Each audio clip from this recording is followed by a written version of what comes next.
Now, the last part of my Sunday school lesson I'll share with you.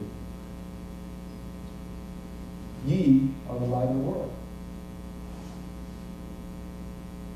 A city that is set on a hill cannot be hid. Neither do men light a candle and put it under a bushel, but they put it on a candlestick, that it gives light to all the house.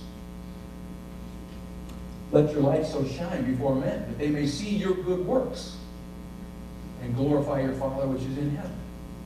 Because you don't know who's going to take light from your candle. You'll never know. I'll give you just a final story on that and we'll close. We never know who may take light from our candle.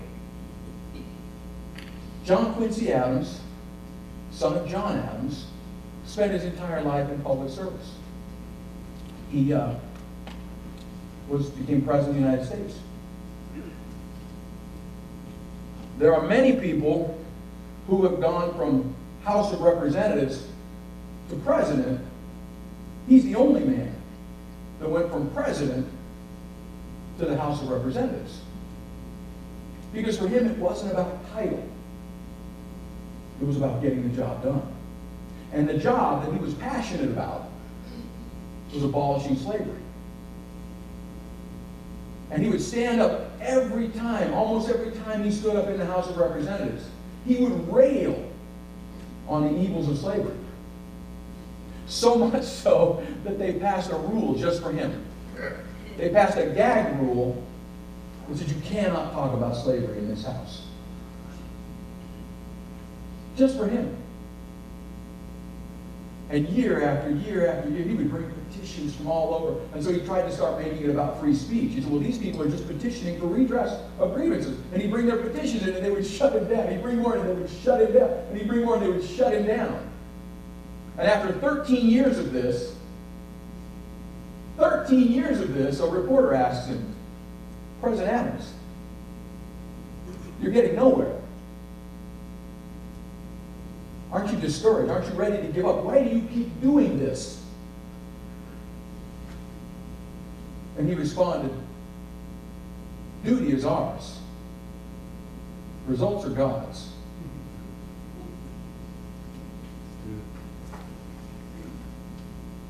And his last term in the House of Representatives, he died on the floor of the House. Still fighting to abolish slavery. He was known as the hellhound of abolition. And he actually fell right over his desk in the House of Representatives. But in his last term, there was a young congressman who was elected in his last term. And the young congressman befriended John Quincy Adams that nobody really liked.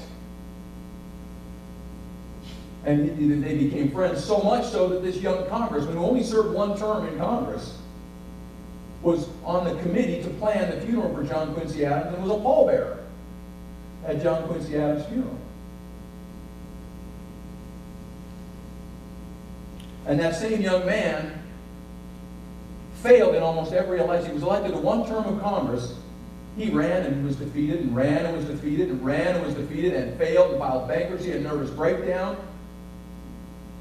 After failure after failure after failure, until he was elected President of the United States in 1860. And that same young man took the same policies and the same plan and the same agenda that the hellhound of abolition had been battling for years and years, from president to the House of Representatives, never giving up ever.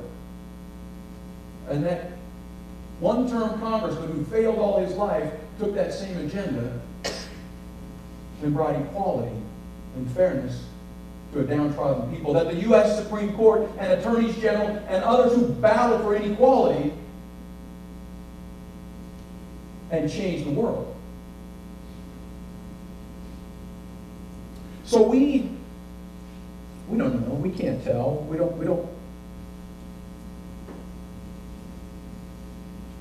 have no idea where our torch is going to go. Right?